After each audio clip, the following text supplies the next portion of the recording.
Okay, we're going to begin. Please wave at me if you have trouble hearing. I'll try to speak distinctly.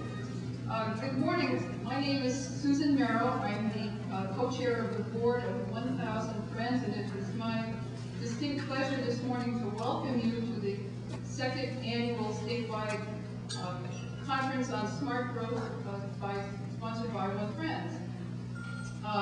We were just Googling the author of this quote. There's a wonderful quote that says, "You can never step into the same river twice." And here's a piece of trivia that will win you millions on Jeopardy. It was said by Heraclitus. But the river of change, thinking about the context for today's workshop, the river of change is flowing by our door at a remarkable speed lately, and the changes in the economic and the political picture of our country have undergone remarkable changes, and the implications of those changes will weave their ways throughout our workshops and discussions here today. And it is my hope for you that you'll take home at least one new idea or a concept that you'll be able to say, "I heard that first at the 1,000 Friends second annual conference." So we thank you for coming and we welcome you, and I'd like to ask Robert Smuts, who is the Chief Administrative Officer for the City of New Haven, to come up and extend greetings from the City of New Haven. Robert.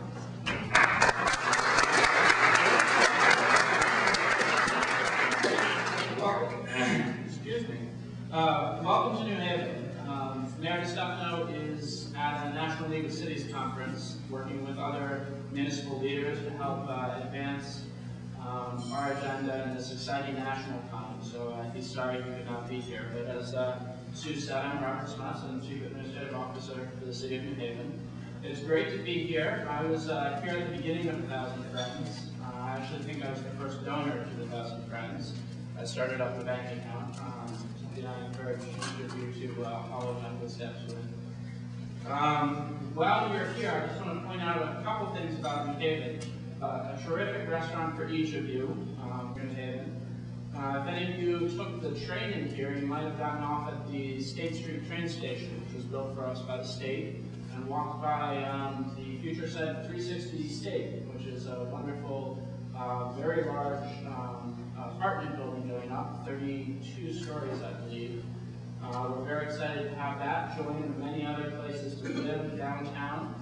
We have a very vibrant area here, partly thanks to developments like that. We also have a great art scene. We have many theaters, and soon to be joined by the Longworth Theater, which is being relocated downtown. And our arts high school, designed by New Haven's very own Caesar Pelli, which will have retail on the street front. Very excited about all of these developments, which lead to a very walkable, vibrant downtown. There are a couple of challenges we're facing, though, and I'll just point those out in contrast. A small one, but still worth mentioning, is a block from where our arts high school is being built. The state is building the Gateway Community College, which is terrific. That's also being relocated downtown. The state has a policy, though, that they don't build retail space in their buildings. So Gateway Community College, which will be located on our main commercial street, Church Street, won't have any retail space to rent out, presenting an institutional facade of the street. We have challenges with, you can get a great meal here, but try to find a normal pair of socks. We have a challenge with retail. Retail tends to go where parking is easy out in the suburbs, and also where property taxes are cheaper. And that's a cycle that we have yet to figure out how to break. And so, welcome to New Haven. Enjoy the wonderful things that make us vibrant and make us alive, but also notice some of the challenges that we have and the challenges that we have to deal with. And I'm so glad to see everybody here, because a lot of those challenges are exactly what 1,000 Friends are about. So, welcome to New Haven.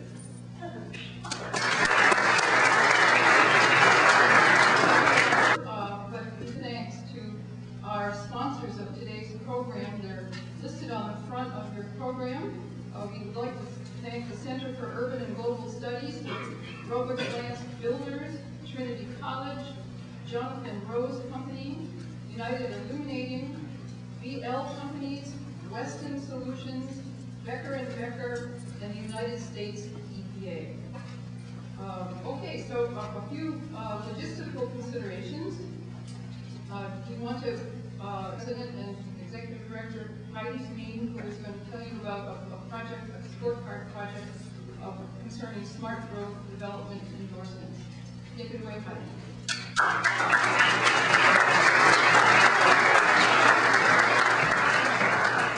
It's really nice to see you. I think that we're very fortunate in Connecticut to have so many friends. And as Carolyn, who is the intern who is calling folks to remind me about the conference, said, you know, this is the friendliest list I've ever talked to.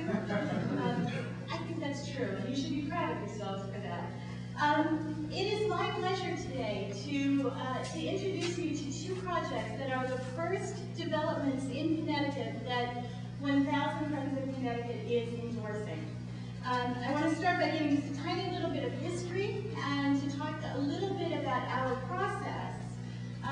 Not to make a story about us, but I think that the process was interesting and could be instructive for the state of Connecticut because it is also evaluating projects, and many of the questions that we came up with, I think, are questions that the state should consider as well. In the history department, the goal of 1,000 Friends of Connecticut is to encourage development, to encourage growth in places where it is sustainable, where we have the infrastructure in place, and to encourage compact, walkable, vibrant, robust cities and downtowns. We really ramped up going on just over 3 years ago at 1,000 Friends of Connecticut, and in that time, many developers of projects have come to us asking for us to put our reputations on the line for their developments. And we've sort of shied away from doing that, in part because we didn't have a way to qualitatively and quantitatively look at developments and be sure that we were judging them on a very clear scale. So, but it's easy to stop development in Connecticut, as I'm sure. How many of you have had that experience? It's not as easy to move forward good projects. And so we wanted to be helpful in achieving the agenda that we are advocating for. So in the summer of 2008, actually in September of 2008, we released an announcement to developers of projects that we would be scoring them, that 1,000 Friends of Connecticut had put together a group, a committee of experts to analyze and to score developments. And that group met throughout the summer and came up with a series of criteria that we wanted to look at. Developers, actually, we spent a lot of time creating and ranking the questions in the development matrix, and then we advertised it to the beta developers, who were courageous, really, in putting their reputations in our hands to some extent. It was a real learning experience for us. The committee was composed of folks who are very knowledgeable and who also have very strong opinions. Many times the opinions were not exactly in conflicts.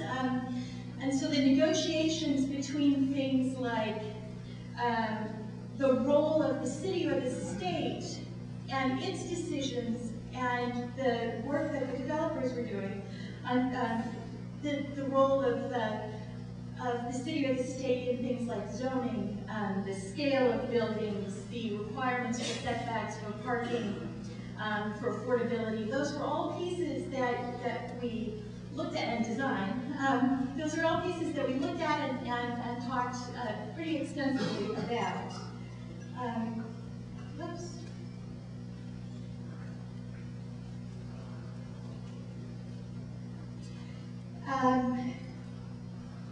we felt that at the end of the day that it was much more important to celebrate what is right.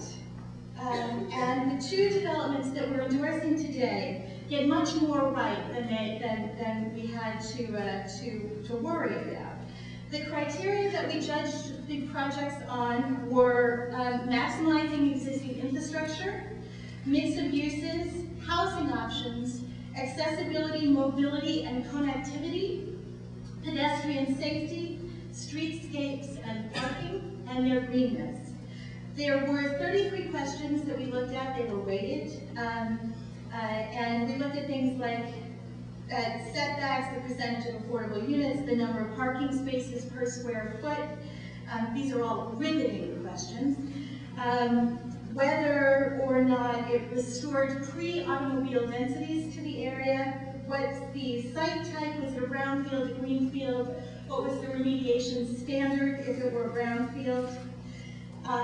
And we, at the end of the day, we chose to endorse two developments, and we will continue to score developments in the future, though we're still working out a little bit our process and the weighting. But the two developments that we chose to endorse today are 360 State Street in New Haven and Storrs Center in Mansfield. We found that 360 State Street was ideally sited. It provides a variety of uses and housing options and affordability ranges. It's green and generally pedestrian friendly. It's an infill development surrounded by a compact neighborhood. It reclaims a brownfield and reclaims it to a residential standard. It's directly across the street from one train station and within an easy walking distance of a second, one of the busiest ones on Metro North. It is a high-density building. It includes shared and joint parking. It has in the mix of uses, it includes rental housing, a daycare center, a grocery store, other retail, a private club, an exercise facility. It promotes the jobs and housing balance in the region. Most people who live in the residence when it's completed will be within walking distance of a major employment center and or within public transportation to a regional employment center. It provides a mix of affordability in the development. Its units are not age restricted, and 10% of the units will be affordable. It's a highly walkable locale with housing, groceries, convenience stores, restaurants, entertainment opportunities, offices, recreational facilities, schools, religious institutions, all within a short walking distance. Again, it's transit-oriented development done right. In addition to that, it enhances access to parks for residents in the building. It's within easy access of two public parking pocket parks, one of which is never used, but maybe, and within a quarter of a mile of Green and Worcester Square Park. The sidewalks on all sides are conveniently placed crosswalks. The buildings are oriented to the street with awnings and sidewalk seating. It uses an existing driveway and tunnel for automobile egress. It adds street trees. What else? Oh, one of the big things that we were attracted to is that it is a green building. It's enrolled in the LEED for Neighborhood Development Pilot Program, and it's expected to meet LEED Gold standards. And it'll utilize a fuel cell, and it is expected to generate 80% of the development's energy, and will at times sell electricity back to the grid. So 1,000 Friends found that 360 State Street is a smart development. It's ambitious. It's worthy of our endorsement. We think it's smart and sustainable. And good job.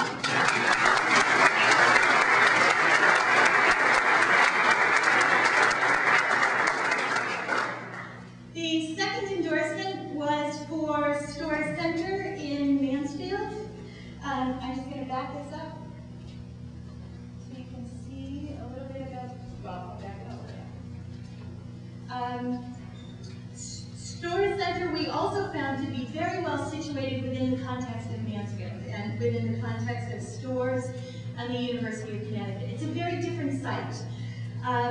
It's a very different site because Storrs is such a small town. But it provides a center where there was no center and where there should have been.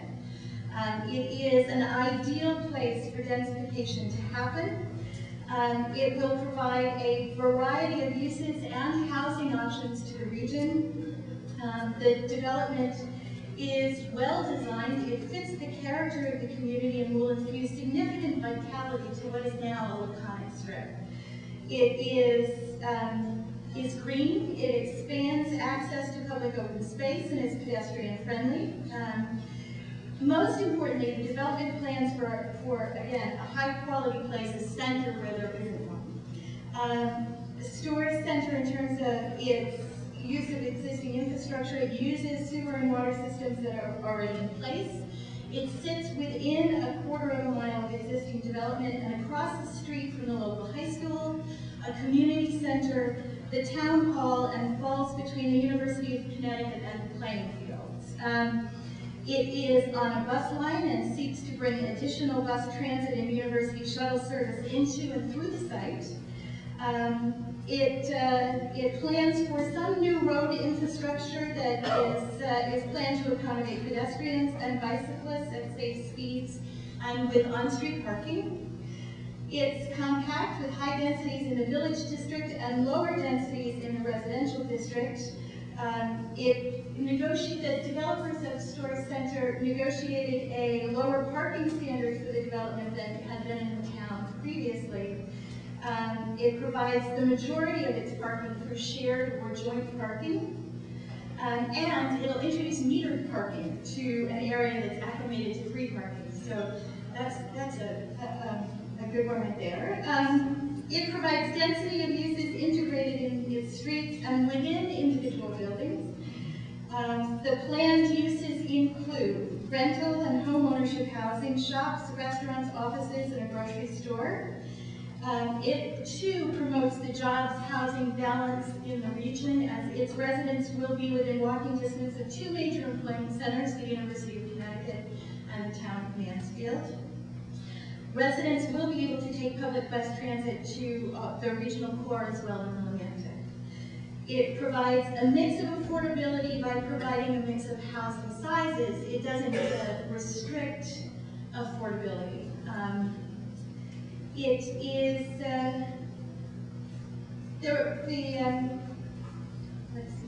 the town square, and it expands access to parks with the town square and walking trails on the square. The sidewalks on all sides are conveniently placed. The buildings are oriented to the streets. It's ADA accessible. In addition, it maintains and restores an existing stone wall, and the building design will be sympathetic to the architecture of the region. Storrs Center is a green development as well. It will conform to a new set of sustainability guidelines that have been worked out for the zone. A copy of the guidelines are outside on the table. It makes few changes to the site's topography, preserves and restores a vernal pool on site, mitigates stormwater runoff, and preserves and restores most existing wetlands. So we found at Thousand Friends that Storrs Center was in compliance with smart growth criteria. It's an exciting development, and we're particularly excited about its design, the mix of uses, the provision of public spaces, and its environmental sensitivity. Storrs Center is smart and sustainable.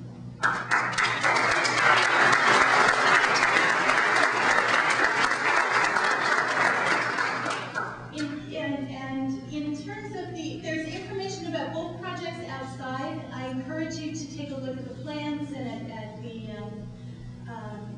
the maps and get to know these projects better. There are some areas where some advocacy at the state level and at the municipal level is needed for both of these projects.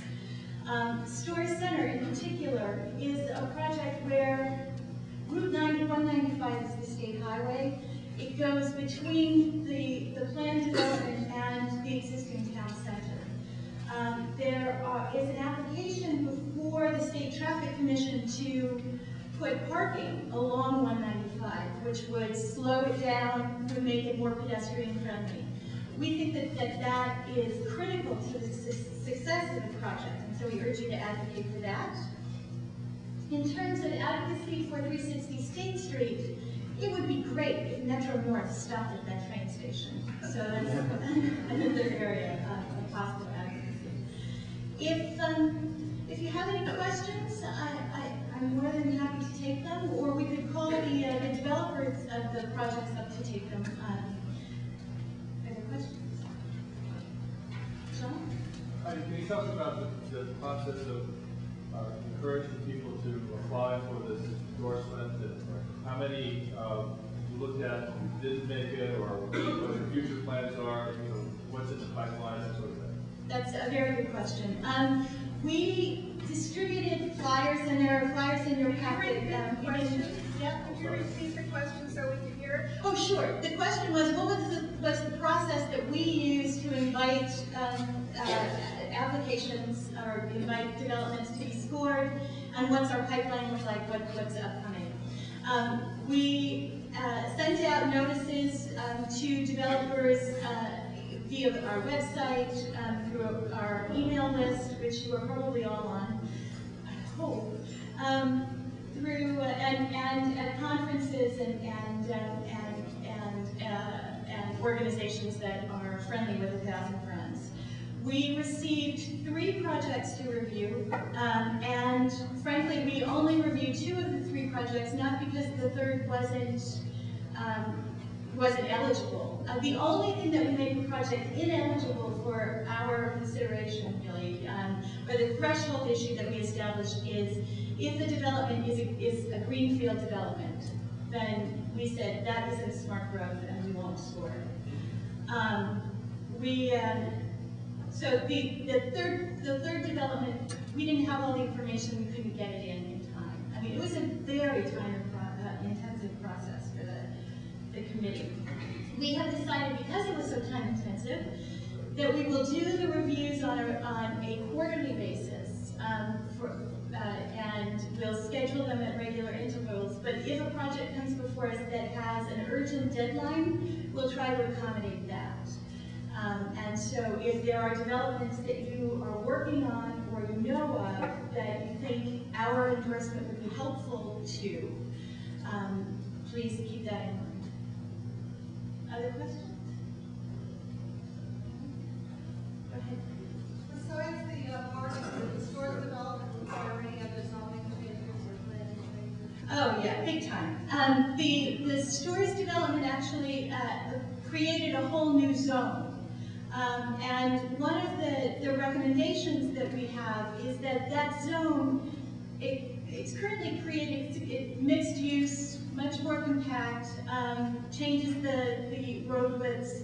I mean, it's pretty intensive, and you can see that outside.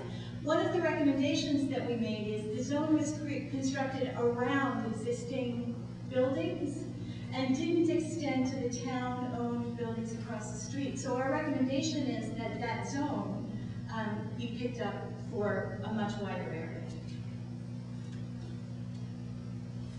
Okay. Oh, go ahead.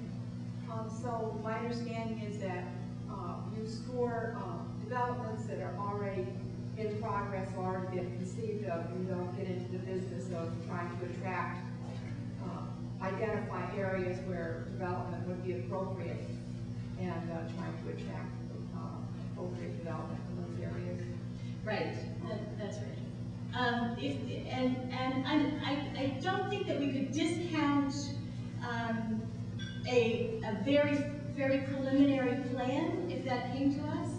But we did ask the developers to pay a fee of $500 to pay in part for our time. So very preliminary plans often don't have that kind of, that people don't want to put the money behind. I think that what we want to do is help move forward things that have some momentum. So. See, if a developer wanted to bring you very preliminary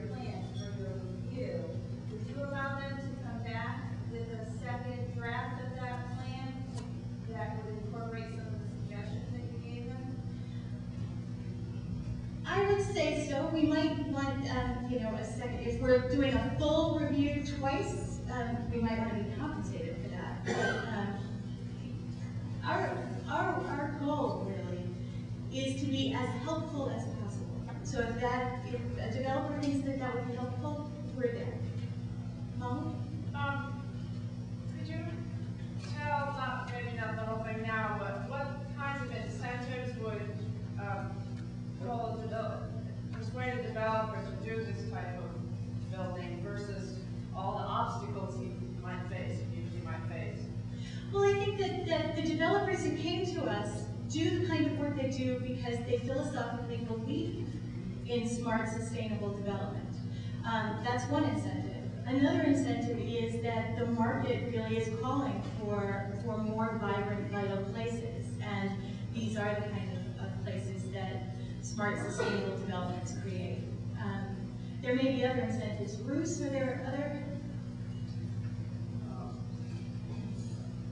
I'd like to, first of all, thank you for the endorsement.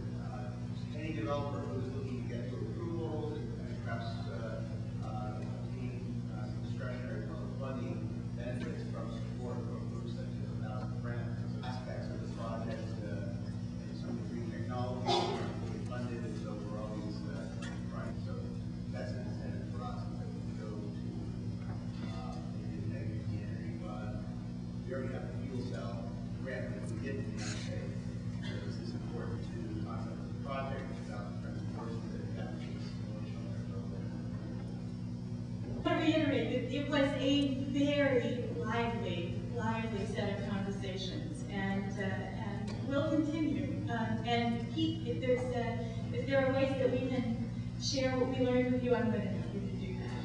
So we're ending a little early, but have some coffee, and workshops will begin at 9:45. Thank you.